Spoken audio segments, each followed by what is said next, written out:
analistas económicos respecto al comportamiento de la economía tiene que ver con la ausencia de nuevas metodologías para la evaluación de los datos sobre el impacto del desarrollo del mercado interno en el crecimiento del Producto Interno Bruto. Uno de los pocos bancos que se ha ocupado por actualizar su análisis es BBVA, con un nuevo indicador sobre el consumo que se conoce como Big Data, que apenas hace unos días reveló que el consumo de los mexicanos rebotó en mayo por primera vez desde octubre del 2025.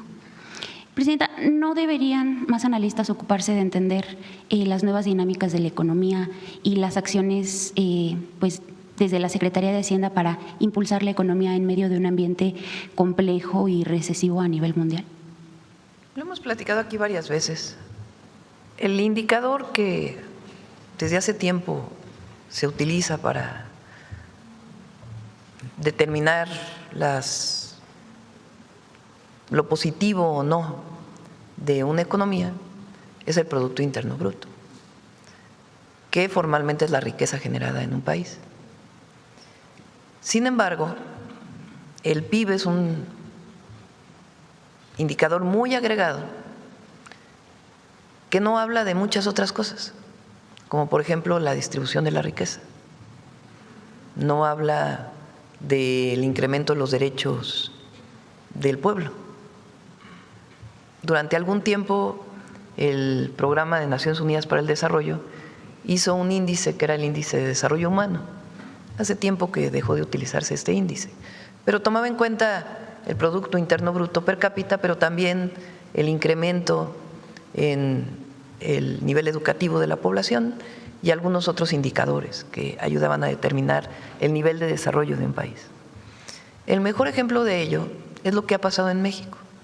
Durante el periodo del presidente López Obrador, 6 años, y aún con una caída del PIB en el año 2020, el año más difícil de la pandemia del COVID, la economía cayó más de 8 puntos.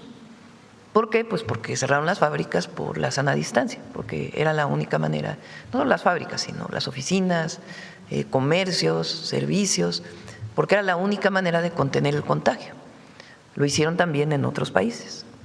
Aún con esta disminución y con un crecimiento que el mayor fue en el 2023, con el crecimiento de 3.3% del PIB, en promedio creció, tomando en cuenta esta caída, pues alrededor de 1.5% anual.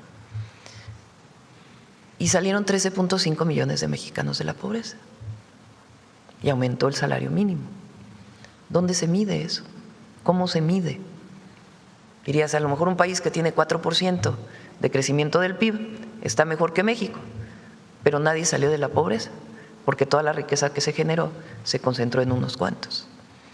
Por eso hay muchísimos ejercicios de cómo analizar el desarrollo de un país y pensando en el desarrollo sustentable o sostenible, que tiene que ver con el medio ambiente, con la justicia social y con el desarrollo económico, con el crecimiento económico.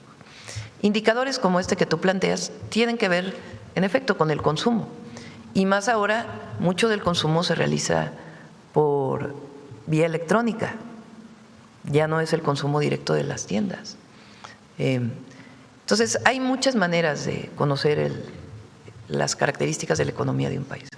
Y nosotros preferimos que no solo sea el PIB, sino que sean muchos otros indicadores que nos hablen de cómo está desarrollándose México.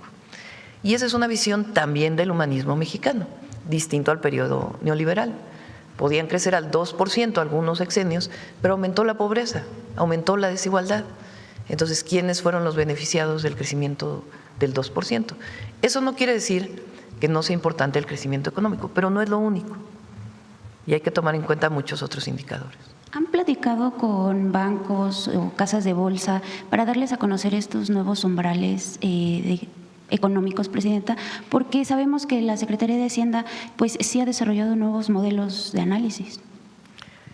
Este semestre que inicia el 1 de julio, el segundo semestre del 2026, se van a adoptar muchas acciones que hemos venido tomando, entre otras la obra pública, distintos mecanismos que hemos desarrollado que nos permitan seguir haciendo obra pública sin necesidad de endeudar al país, nos van a permitir impulsar la obra pública.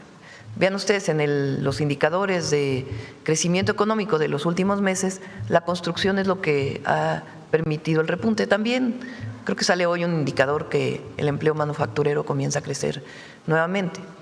Pero la construcción es la actividad económica, la industria de la construcción que potencia el desarrollo económico y genera empleo.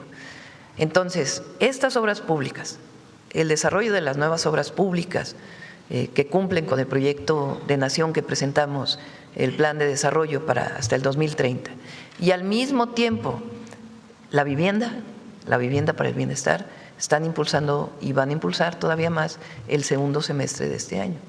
Y eso lo está haciendo Secretaría de Hacienda en una presentación muy breve para poderla presentar a cualquier persona que quiera conocer cómo se está desarrollando la economía mexicana. Muchas gracias, presidenta. Por último, en las últimas semanas ha trascendido